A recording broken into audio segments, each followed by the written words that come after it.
गरीब किसान की मेहनती बहू। एक छोटे से गांव में एक भरा पूरा परिवार रहता था। परिवार बहुत बड़ा था। जगदीश और उसकी पत्नी प्रभा अपनी सास ससुर, 2 बहनें और 2 बच्चों के साथ हंसी खुशी रहते थे। कुल मिलाकर 8 लोग थे। इस पूरे परिवार की जिम्मेदारी अकेले जगदीश पर थी। वो एक मेहनती किसान था। अरे प्रभा, मैं जा रहा हूँ खेत। अरे 2 मिनट रुकिए, खाना बांध देती हूँ। अरे आकर खा लूंगा ना। पता है मुझे आप कितना आएंगे। एक बार आप काम में लग जाए तो सीधे सांझ ही घर आएंगे। ये तो तूने पते की बात कही बहू। अब बहू ने खाना बांध ही दिया है तो ले जाना। ठीक है, दे दो। जगदीश के लिए सबसे पहले उसका काम था। वो खुद के सेहत की भी चिंता नहीं किया करता था, लेकिन प्रभा उसकी बहुत फिक्र करती थी। न सिर्फ जगदीश की, प्रभा को हर एक चीज की चिंता थी।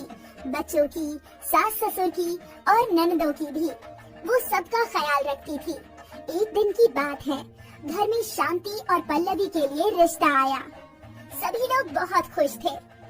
हमारे 2 बेटे हैं, अखिलेश और नीलेश। हम चाहते हैं कि इनकी शादी 2 बहनों से ही हो, ताकि घर में हमेशा सुख और शांति बनी रहे। ये तो बहुत अच्छी सोच है आपकी। ये है मेरी 2 बेटियां, बड़ी बेटी शांति और छोटी बेटी पल्लवी। देखने आए हुए लोगों को शांति और पल्लवी बहुत पसंद आई। हमें आपकी बेटियां तो पसंद है, हमें कुछ चाहिए तो नहीं, बस इतना चाहते हैं कि शादी धूमधाम से हो। हमारे दोनों बेटे इंजीनियर जो हैं। जी बिल्कुल, जैसा आप चाहें। शांति और पल्लवी का रिश्ता तय हो गया। सब खुश थे सिवाय जगदीश के। वो पैसों का सोचने लगा। शाम में जगदीश घर के बाहर अकेला बैठकर कुछ सोच रहा था। क्या हुआ बेटा? कुछ नहीं पिताजी, बस शादी का सोच रहा हूँ। धूमधाम से शादी करवाने के लिए पैसे भी जमाने होंगे। हाँ, 2 लाख रुपये मेरे पास भी हैं, पर इतने तो काफी है नहीं। एक ही रास्ता है कि हम खेत गिरवी रख दें। नहीं पिताजी, और कोई ना कोई रास्ता होगा जल्द से जल्द पैसे बटोरने का। आप चिंता मत कीजिए। मेरी बात मेरे दोस्त अनूप से हुई है। वो कृषि वैज्ञानिक है। कल उससे जाकर मिलता हूँ। ठीक है, ये भी रास्ता देख ले। अगली सुबह जगदीश अनूप से मिलने पहुंचा। दोस्त, ऐसा कुछ बता जिससे जल्दी पैसे मिल जाए। पल्लवी और शांति की शादी करनी है जल्द से जल्द। फिर तो तू इलायची की खेती कर, 4 महीने में तैयार हो जाएगी। और दाम, वो तो तू जानता ही है। तेरे 1 बीघा खेत में कम से कम 3-4 लाख का मुनाफा तो होगा ही, लेकिन तुझे कम से कम 2 साल पुराने इलायची के पौधे खरीदने होंगे। 25-30 हजार का खर्चा आएगा। अरे वाह, ये हुई ना बात। पर दोस्त, मेहनत बहुत है, तुझे बहुत ख्याल रखना पड़ेगा, वरना सारे पौधे सड़ने लगेंगे। तू चिंता मत कर, मैं बहुत अच्छे से ध्यान रखूंगा। अनूप ने जगदीश को इलायची के पौधे उगाने का तरीका बताया। जगदीश घर आया और उसने ये बात घर वालों को बताई। ये तो बहुत अच्छी बात है, इससे तो हमारी सारी समस्या ही सुलझ जाएगी।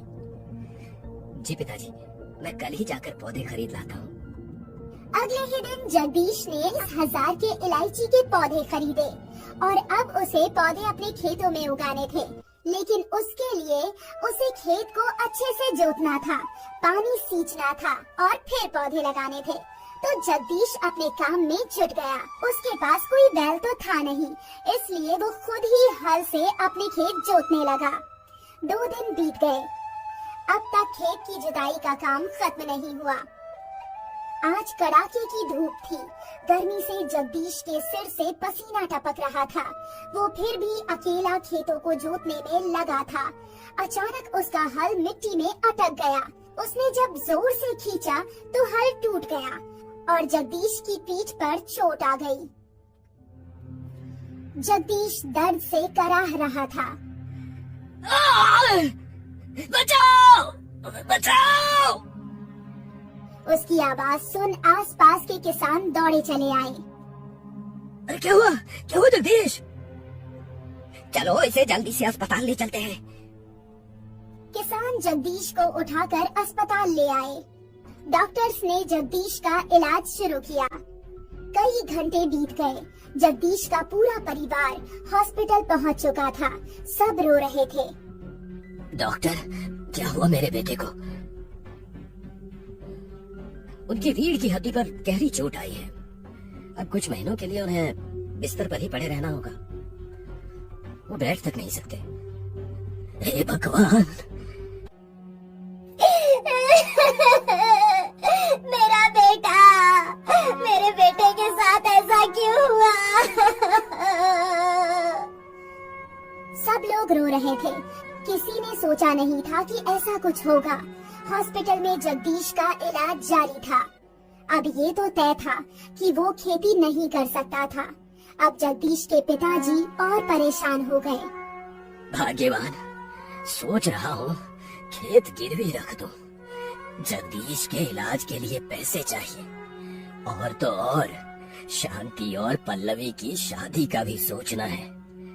अगर मुझे हार्ट की बीमारी नहीं होती तो मैं खुद ही खेती कर लेता। भगवान बहुत निर्दयी है। हमारे खुशहाल परिवार की खुशी उससे देखी नहीं गई।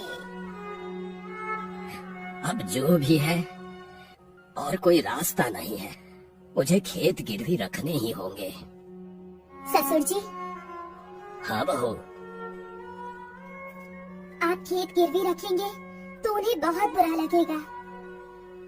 जानता हूँ, पर और कोई रास्ता नहीं है। खेतों के बजाय आप मेरे गहने गिरवी रख दीजिए। नहीं बहू, और बहू, इनसे तो बस जगदीश के इलाज का खर्चा निकलेगा। पल्लवी और शांति की शादी का क्या? ससुर जी, मैं भी एक किसान की बेटी हूँ और मुझे भी खेती करना आता है।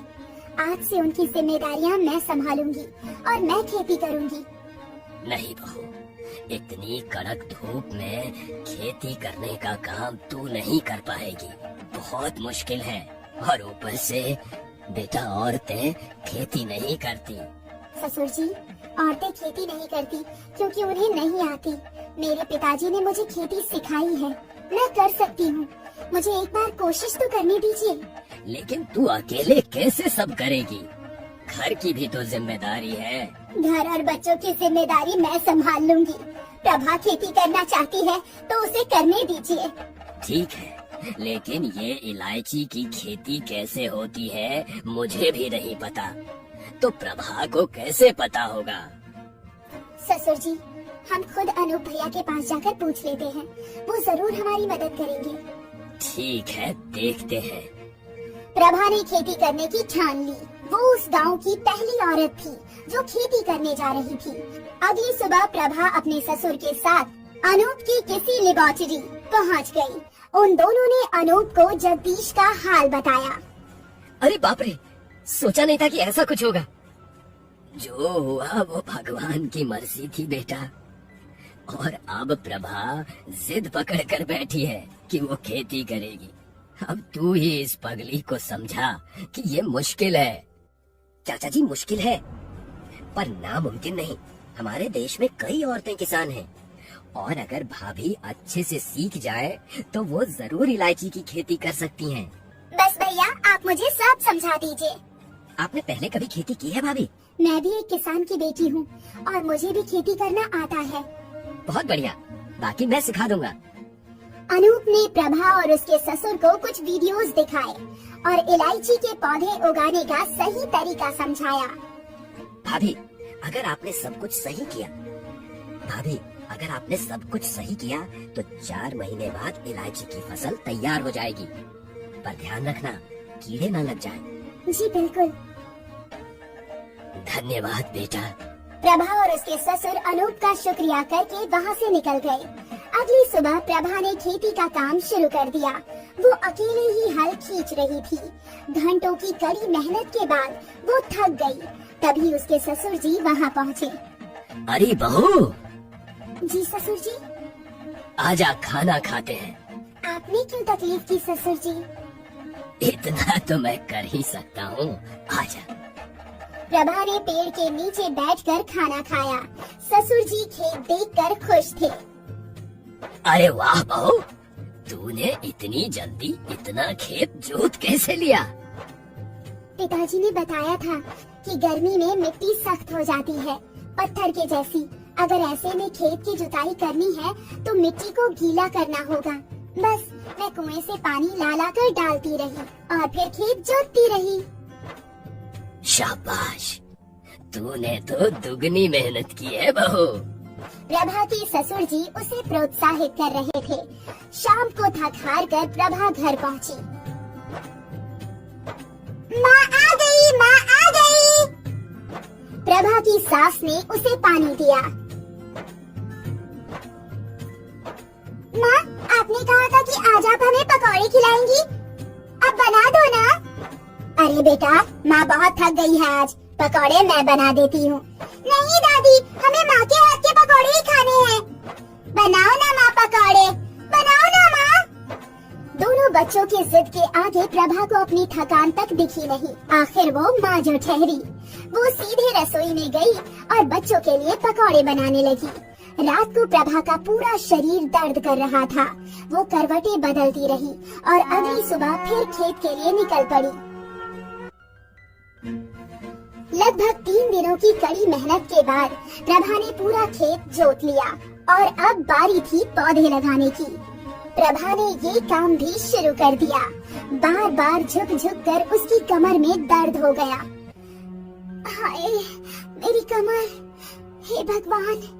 दर्द से भले ही उसका पूरा शरीर टूट रहा था, पर उसने हार नहीं मानी। उसने पौधे लगाना जारी रखा। एक और खेत का मेहनत भरा काम और एक और बच्चे। प्रभा अपनी दोनों जिम्मेदारियों को पूरा कर रही थी। अब जगदीश भी घर आ चुका था। वो बिस्तर पर ही लेटा था। प्रभा, कितना काम करोगी? थोड़ा आराम कर लो। नहीं, अभी रिंकी की बालों में तेल लगाना है। वो शांति या पल्लवी कर लेगी, तुम आराम करो। शांति! जी भैया। जरा रिंकी के बालों में तेल लगा दो। जी। शांति रिंकी के पास चली गई और प्रभा वहीं जमीन पर लेट गई। कमर बहुत दुख रही है ना? नहीं, अब ठीक है। झूठ मत बोलो। वैसे भी तुम्हें झूठ बोलना नहीं आता।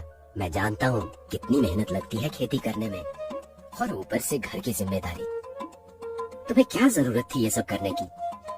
मैं और मेरा परिवार तुम पर बोझ बन गए हैं। ये परिवार मेरा भी है और ये जिम्मेदारी भी। और जब तक आप बिल्कुल ठीक नहीं होते, मैं ये जिम्मेदारी बखूबी निभाऊंगी। जगदीश जानता था कि उसकी पत्नी प्रभा बहुत जिम्मेदार है, पर वो ये भी जानता था कि इन सब में प्रभा खुद का ख्याल नहीं रखेगी। 15 दिन बीत चुके हैं, पौधे लग चुके हैं। अब रोज प्रभा कुएं से पानी भरकर पौधे को पानी दिया करती थी। वो खुश थी कि उसके पौधे अच्छे से उग रहे थे। ये सिलसिला रोज चलता रहा। प्रभा रोज पौधों को पानी देती, उनका ख्याल रखती। लगभग 2 महीने बीत गए थे। अब पौधों में फूल दिखने लगे थे।